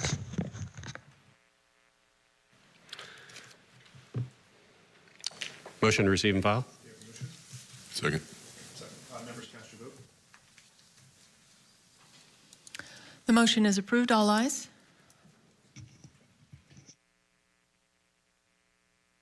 Kathy, there we go. Thanks. Okay, the special item, emergency item here that I'm going to read first before we're going to need a board motion to take up the item, which is 47A.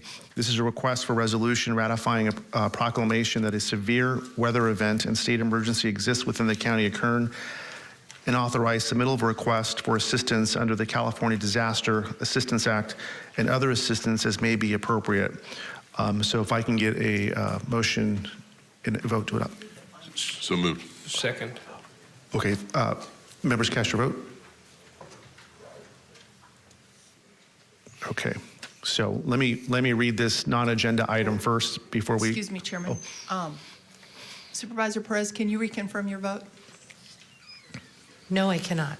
I'm just kidding, Kathy. Thank you. The motion is approved. All ayes. Okay, thank you. Okay, bear with me, there's a lot here. Okay, so this is a fire department item, and it's a motion to consider a non-agenda item, 47A, making a finding that the need to take action on a non-agenda matter occurred after the agenda was posted on March 9th, 2023, because a strong atmospheric river precipitation event impacting Kern County began on March 10th, 2023, after the posting of the agenda for the March 14th, 2023 Board of Supervisors meeting. This dangerous storm caused flooding resulting in serious damage to roadways, parkland, and other property. Evacuation warnings and orders were issued, and numerous shelters were opened. The rainfall from this most recent event, falling upon an already saturated soil and on significant snowpack, resulted in heavy runoff, creating conditions of peril for residents in areas within Kern County. These conditions continue to exist. In accordance with Government Code Section 8630 and Chapter 2.66 of the Kern County Ordinance Code, the Chief Administrative Office in consultation with the Fire Chief and Director of Emergency Services and County Council determined the conditions observed met the criteria for a proclamation of local emergency. Since the Board of Supervisors were not in session at the time, the County Administrative Office signed the proclamation on Sunday, March 12, 2023 at 2:04 p.m. The Board of Supervisors is required to ratify the proclamation within 7 days of its issuance. So at this time, we'll hear from Chief Duncan. Welcome.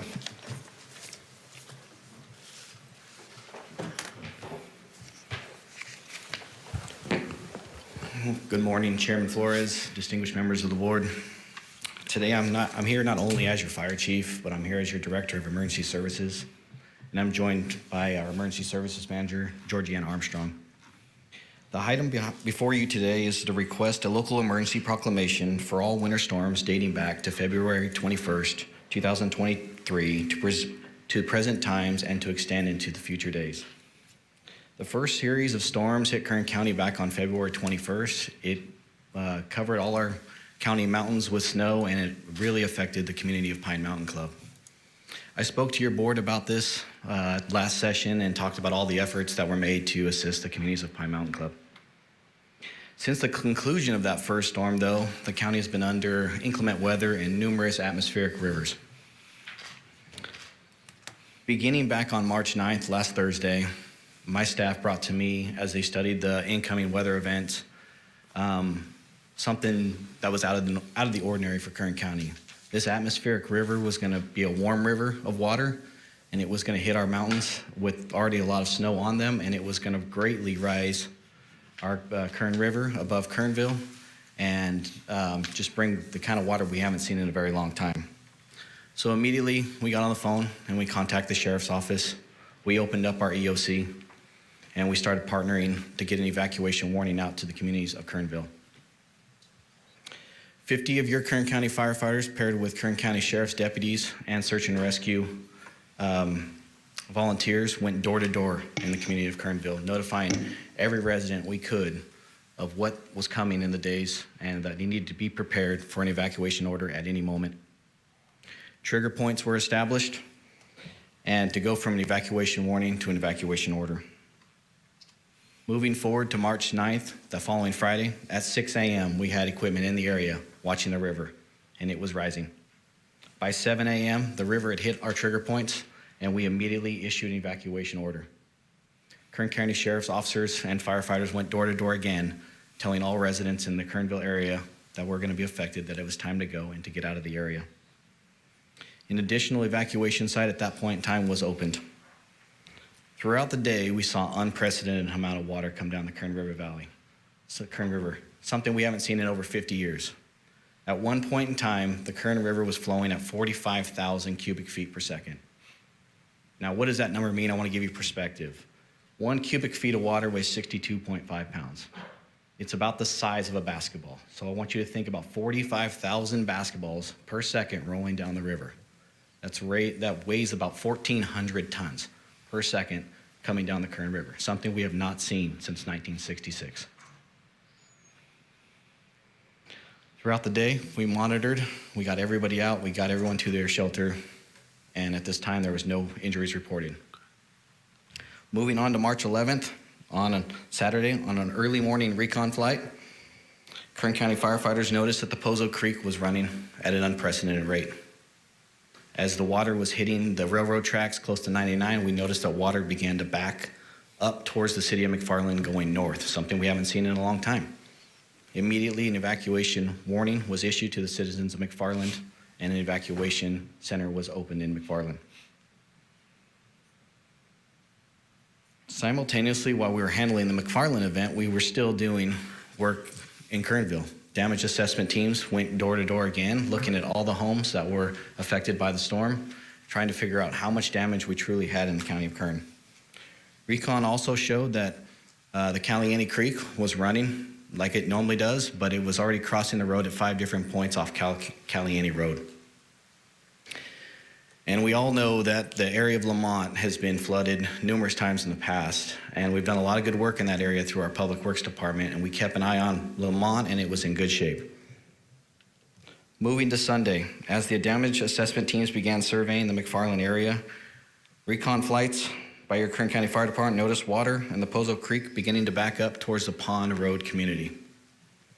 Again, an evacuation order was issued to the residents of Pond Road, and we moved the evacuation shelter from McFarland to the city of Delano. While we had a little bit of a lull in the weather on Sunday, your Kern County firefighters and Public Works and multiple departments decided we need to harden our community more. We started staging more sandbags in areas just to be prepared for what was coming next. And again, we monitored the Caliente Creek and the Lamont area, and it was still showing signs that it was holding up in good shape. Going into yesterday, as damage assessment efforts continued in the McFarland area, public health teams assisted Kern County firefighters in looking at what it would take to repopulate these areas. While all that was going on, an additional recon flight of the Kern River Valley noticed an area of a hillside that was starting to slough off. This is a very dangerous situation. Immediately, we contacted Public Works and we got a soils engineer out to take a look at this slide. At that time, an evacuation warning was issued, and for the whole community of Wofford Heights area, and an evacuation order was issued for the small tract of Calgary. Our soils engineer report came back and stated that this hillside could go at any moment. If it receives any amount of saturation, it could go at any moment. Does that mean tonight? Does that mean tomorrow? Does that mean in 6 months? We're still planning that out. This is a serious situation, and we have all our intel working to solve this problem. I just want to remind the citizens of Kern County that evacuation order is very serious. When we tell people that it's time to get out, it's time to get out. It keeps our first responders safe, and it's there to keep you safe. So I just want to reiterate that we do not want people going back into an evacuation order area. We have not lifted any of our evacuations. I also want to tell you that our work is not done. Another weather event is scheduled to hit Kern County today, as I'm sure you noticed as you drove in. Can you pull up the screen? I'd like to direct your attention to the screen behind you. What you're seeing there is water flow from the Fairview Dam. The Fairview Dam is located approximately 7 miles north upriver from Kernville. This is what we used last Thursday when we saw an increase in river flow. What you see on the dark blue on the left-hand side is what actually happened last Friday. The river reached 25,000 CFS, and by the time it hit Kernville, it hit 45,000 CFS. What you're seeing on the right side of that solid black line is the prediction for going into tonight and into tomorrow morning. It looks very similar to what it looked like last Friday. This event is not over. We are continuing to plan, but we need to take this very seriously. I just want to reiterate that our EOC will remain open until all these storms are completed, and we've got all hands on deck on this event. We are planning and we are preparing. In conclusion, your departments, with coordination from OES, Red Cross, have been working nonstop. Over 7,000 sandbags have been issued. Over 6 different evacuation sites have been established, and over 350 homes have been assessed for damage. Most importantly, there have been no reported injuries anywhere in the county. I want to thank all our departments, specifically the Kern County Sheriff's Office, Public Works, Public Health, Human Services, General Services, and Animal Services. Therefore, it is recommended that your board adopt a resolution ratifying the local emergency proclamation issued by the CAO's office and authorize staff to request assistance under the California Disaster Assistance Act. Thank you, and I'm here to answer any questions. Thank you. Supervisor Perez. Thank you, Chairman. Chief, thank you. No injuries is just extraordinary. We'll cross our fingers, right, and stay vigilant. How are your people holding up? Our people are task saturated, for sure, but we're holding up.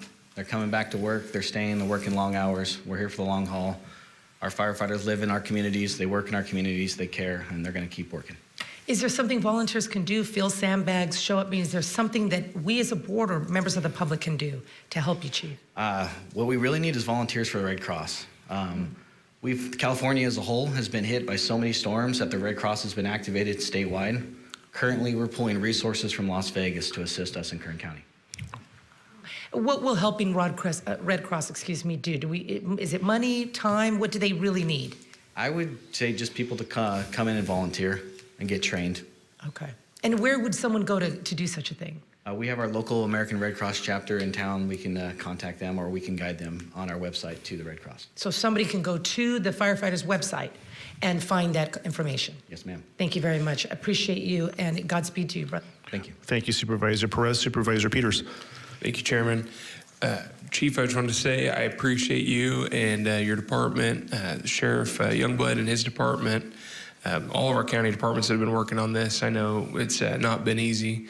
As you said, that this is a 50-year record for flooding up there, and the fact that you guys were able to respond to it in such a way that there are no injuries, no fatalities, nothing like that is remarkable.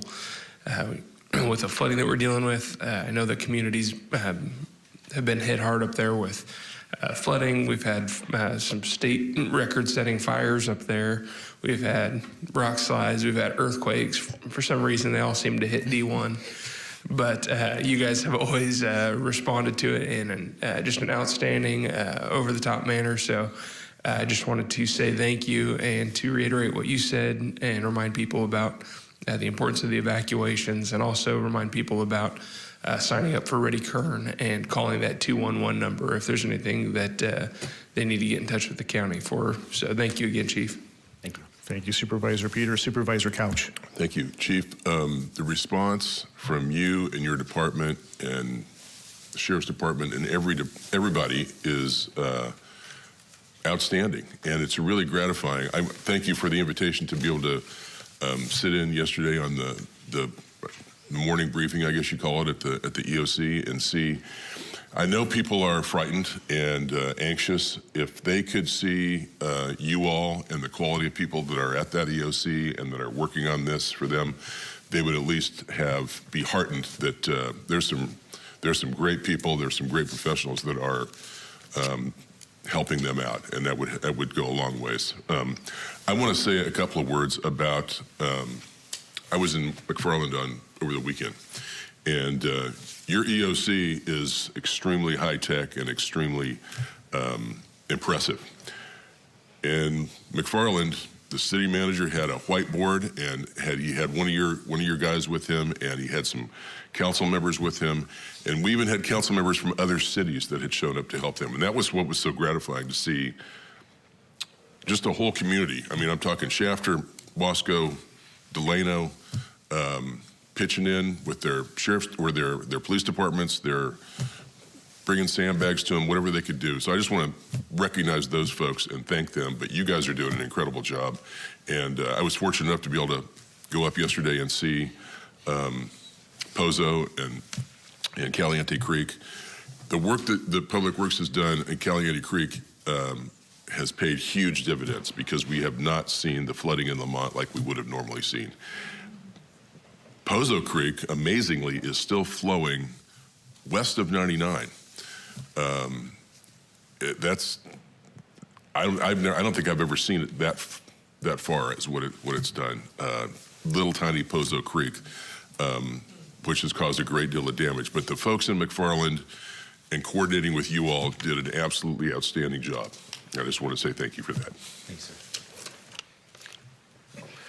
Okay, thank you, Chief. Any comment from members of the public? Are you finished with your presentation? Chairman Flores, if I may I give the floor to Georgianne Armstrong? Absolutely. Yeah, Ms. Armstrong, welcome.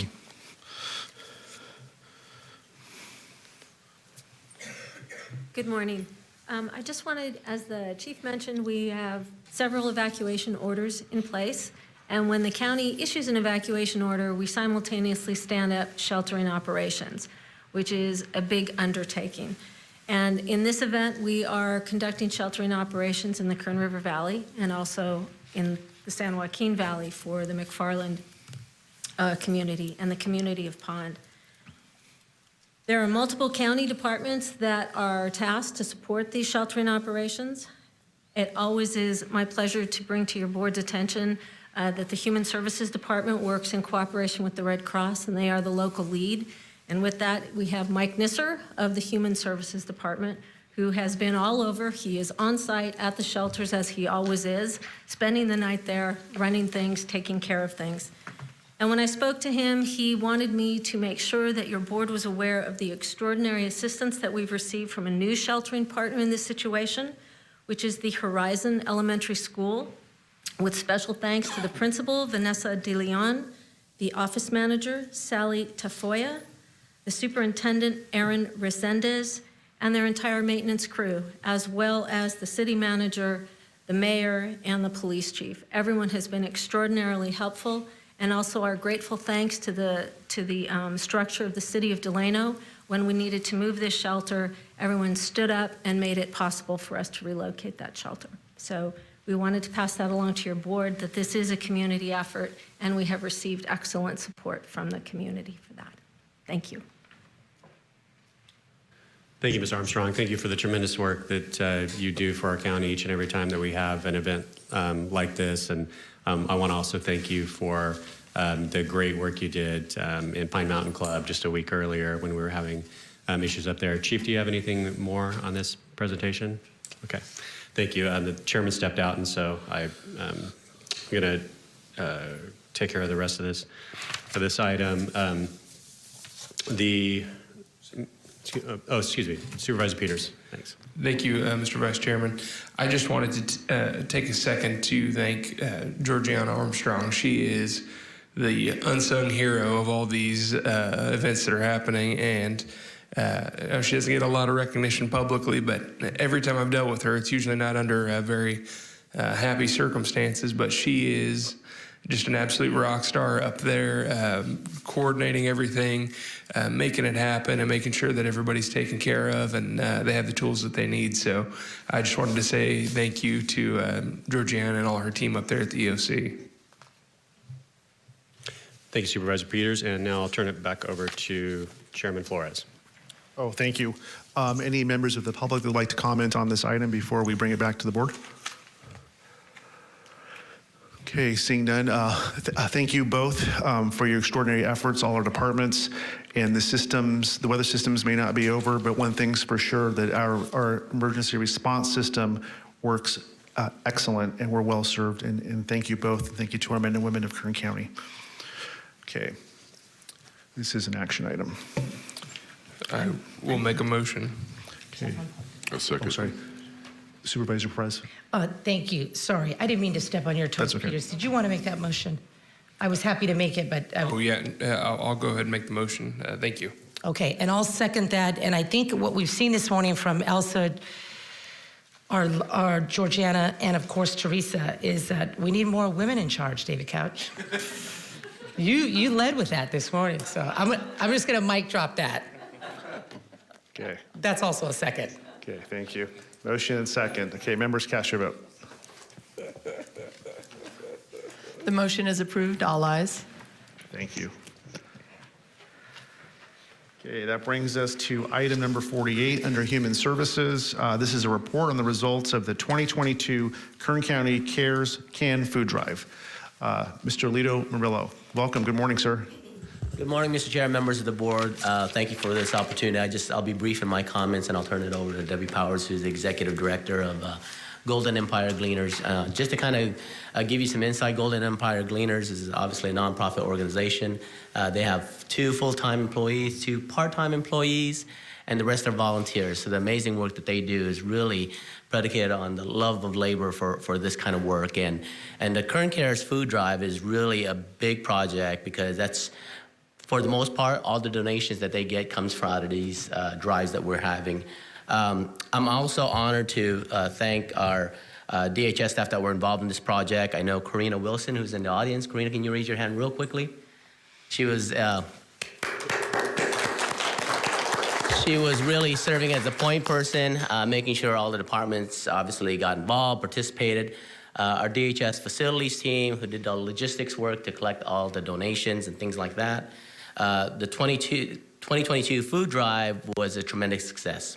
I think if you recall, I came before your board in October of last year when the Kern Cares Food Drive started, and I challenged the county family to beat last year's numbers, and we did so by 21,000 pounds. That equates to 10.5 tons of food. Additional food we got this year compared to last year. So great thanks to the many departments that participated, all the individuals that contributed, because without them, this wouldn't be a great success. And so I'll turn the floor over now to Debbie, who's got a little bit more of the statistics. Well, first, good morning. I want to thank the board members that donated financially this year. We really appreciated it.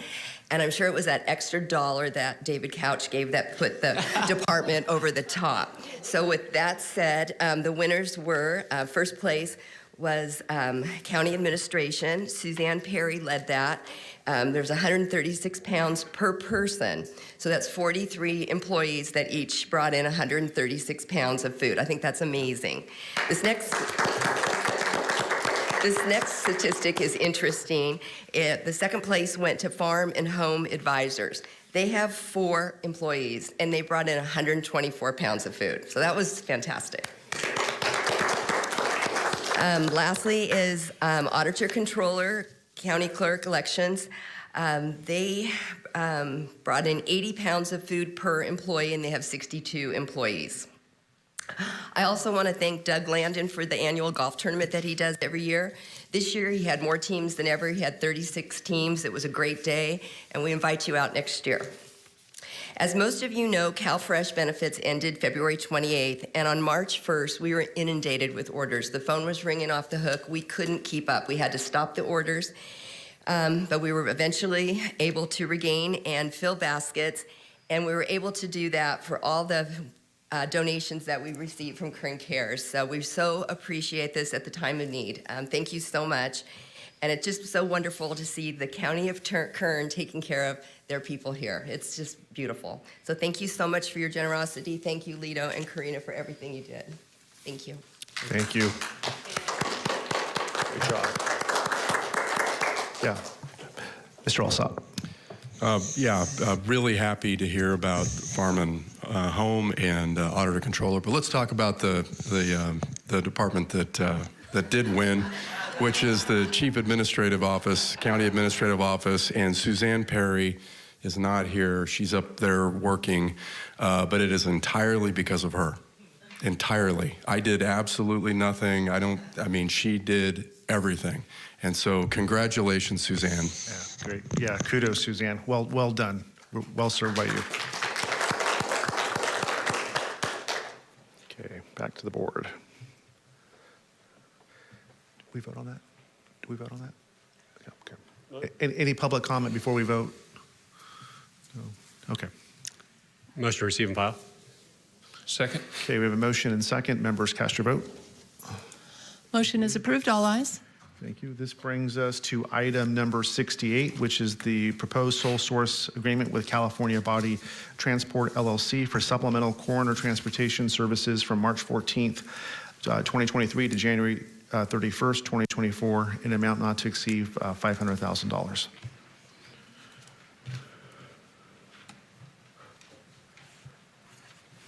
So what? Yeah, go ahead, Supervisor Perez. Thank you so much, Chairman. Just to focus the conversation, thank you so much for being here, and it's nice to see you.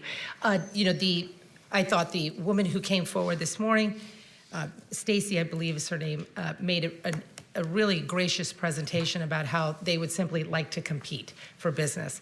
And it appears as though something about this process perhaps was outside of process, maybe it wasn't. So I'd like to hear that from you, and I don't think we need a full presentation about, the need. I know what the need is. I've been to your facility. I'm familiar with, what a rock star team is there. But when a member of the public comes down and says they feel they can't compete for county business because they're not powerful or they're not connected in the right way, that's really upsetting. Doesn't mean that it's the truth.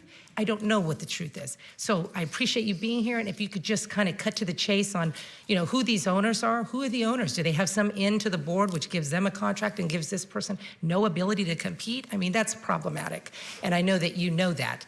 So if you could help us clarify what is actually going on, I think it would be super helpful. So that's really where I'm at. Chairman, thank you. Thank you. Well, good morning, Mr. Chairman and supervisors. And I'm Dawn Ratliff, and I am the Coroner Division Chief. And transport services are absolutely essential for us to maintain our operation. And not only that, we need somebody that is going to be dependable. We have historically only had one transport vendor.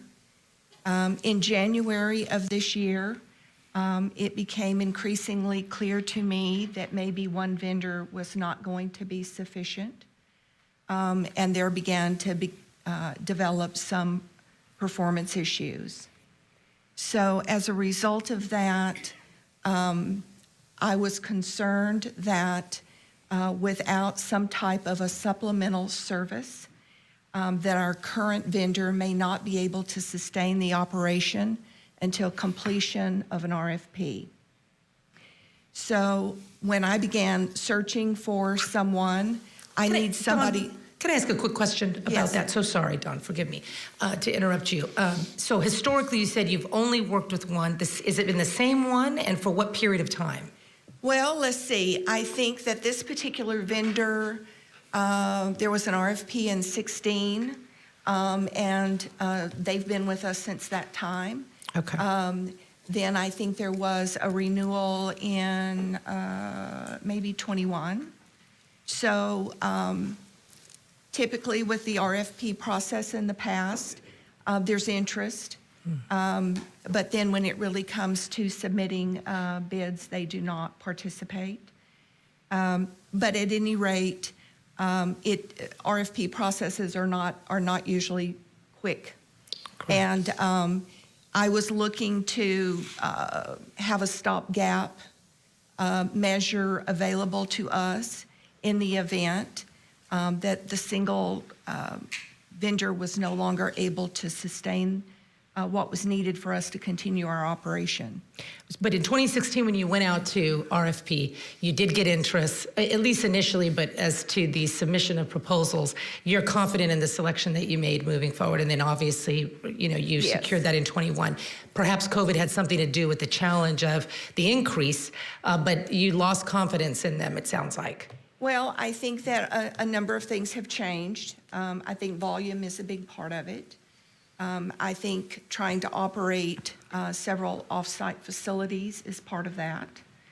And so we really are having to do a lot more than what we've done in the past. But it was really in January of this year that it became increasingly a concern of mine that we needed to do something to just ensure that no matter what, there were transport services available for us to sustain our mandated duties. Got it. I'm looking for somebody that is trained, somebody that has been backgrounded, somebody that can step into an operation and sustain us until an RFP can be completed. In my board letter, actually, this was what I had requested, was for the board to approve for CA Body Transport to provide additional services until a request for proposal process is completed and awarded. I hope to send that out in early to mid-May, and I would be encouraged that maybe we would have a lot of people that are interested. And in fact, I think that there have been several that have reached out and have expressed an interest. And that, I'm encouraged for that.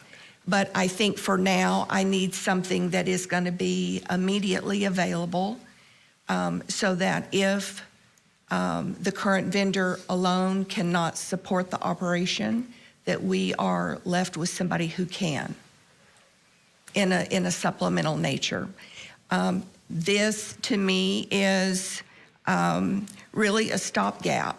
So if the CA Body Transport, if they're interested in being a long-term supplemental, they will have to also be part of the RFP process. I see. This is just an interim until we can get through with the process. I see. So the person who came forward today, well, it's really not our business to engage in the minutia of that because we're not the experts in it. You are. That they will have an opportunity to do that when you go out to RFP in mid-May. Yes. Or May at some point. Yes. And you're developing that. Fantastic. Do you see any? Do you feel anything problematic with what you have engaged in up to now that we should consider here before we move on a vote? No, ma'am. Okay. Dawn, thank you. I appreciate you. And I would hope that the folks that have been here were able to listen to this. This is very clarifying for me. You can understand how outsiders, they just, it's frustrating process often with government. So I really appreciate the clarification in you. And I really admire you, that, and what you do and your team. And, I look forward to, building up your ability to do what you do. And we're just so grateful to you. I don't know if my colleagues have any further questions, but mine were answered. So thank you. Thank you. Ms. Ratliff, do members of your team still do the Sheriff's Department, do you want to speak, or are you speaking on behalf of the department? Okay. So if you're done, I'll just invite the public to come comment on the item. Okay. Okay, thank you. Thank you, Ms. Ratliff, for the context and the things you're doing.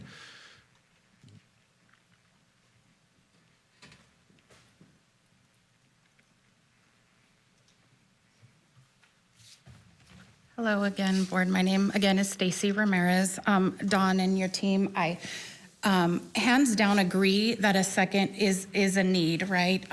It is absolutely a need. That is not what I'm questioning at all. Again, death rate, everything. It is a need. What I question is again, as stated in Dawn's submission, it does state the current company is Kern Body Transport. It does state Kern Body Transport was not consistently meeting performance standards of this agreement.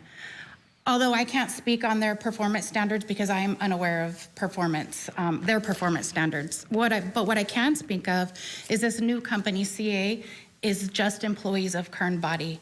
So if this was a problem in January, why won't it be a problem in March or April? Now, I know they're great people. I've met with them. I know they're great people.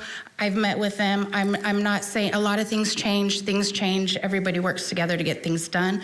But if we're taking the same core and all we've done is change ownership and name, what's changing? What better standards are they being held to? How is the county sure that these things are not going to happen again and you're going to be in another emergency situation? I'm not saying don't give it to them. I'm saying maybe we think of some, I'm not an expert.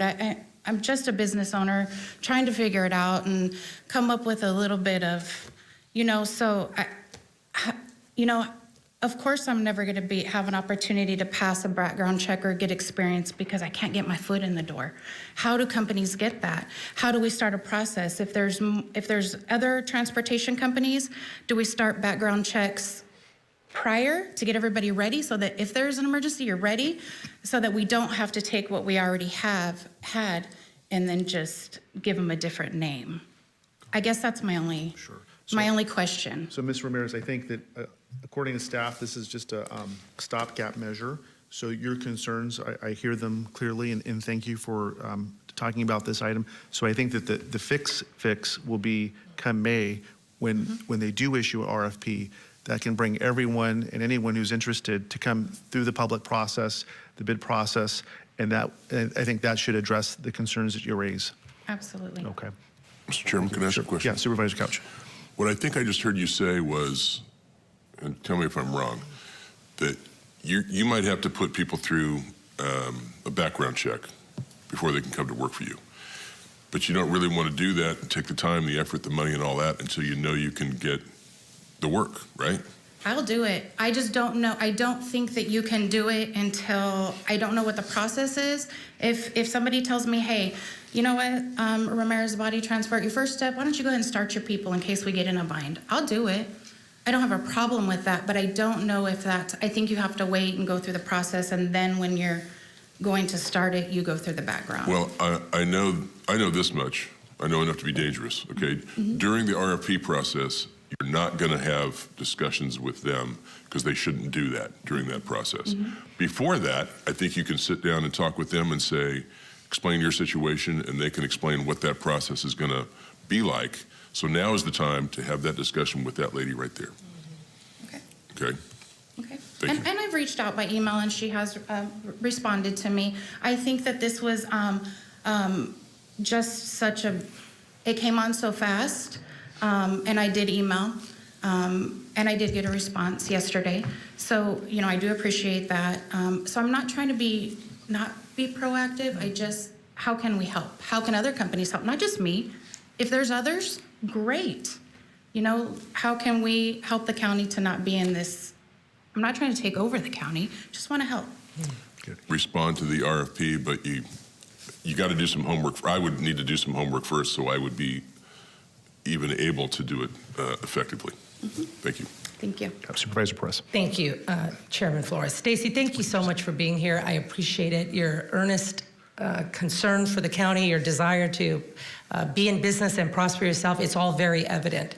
You know, to me, it's troubling when a regular member, a regular citizen of Kern County does not know, cannot figure out how to participate in the process, but employees of an organization can just, because they've got an inside track, can essentially, you know, dominate that process. That's troubling to me. I don't know if anything is nefarious or inappropriate. I have no idea.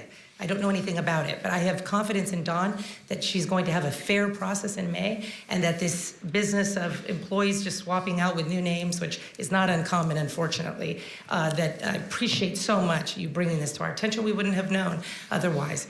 But I think Dawn is really a stand-up, incredible department head, and I know that she is fair and wants the process in May to be fair. And I really hope that you can compete qualitatively and be part of, you know, making Kern County better, right? Competition is a good thing, but everybody needs to be able to compete, essentially. So thank you, and I look forward to May. I hope you'll participate, and don't take this as any discouragement, because we have to move and keep moving, but you've really highlighted some super important things that I'm not going to forget about. I promise you that. Thank you, Stacy. Best of luck to you. Good morning, Mr. Chairman, fellow members of the board. Under Sheriff Larry McCurt with the Sheriff's Office. For clarification for your board and for the public, I can quickly clarify how our background process would work for something like this. So any contracted vendors that are awarded contracts with the Sheriff's Office, that's when they would enter into a security clearance and background check process for those employees. As your board knows, we're heavily involved in the background process right now for our detentions deputy staff, deputy sheriff staff, and our civilian staff. So background investigations can take some time. And as Division Chief Ratliff stated, this is intended to be a stopgap for supplemental services in the time that request for proposal is developed and goes out. And I'll reiterate that we are very encouraged that there are other interests from other vendors for services to be provided to the coroner's office. As you know, the coroner's office, it's a very specialty business, and sometimes over the years, we have struggled for the different duties that they are mandated to do by law to find those resources. So we are encouraged that there are additional resources, and the background and security clearance processes would begin after someone is awarded the RFP, and then we would get names of employees to push through that process. Thank you, Undersheriff. Undersheriff McCurtain, thank you so much. Appreciate it. Okay, any other members of the public that would like to comment on this item? Okay, seeing none, we'll bring it back to the board. Motion on staff's recommendation, Chair. Okay, Second. we have a motion and second. Members, cast your vote. Motion is approved. All ayes. Thank you. Thank you, everyone. Okay, so this brings, having no more items to consider, this brings us to closed session items. We're going to hear County CAO's office, item number 72, conference with labor negotiators, public employee appointment recruitment, security of public services, and under County Council, we'll be hearing conference with legal counsel. Just need a motion to adjourn. So moved. Okay, thank you.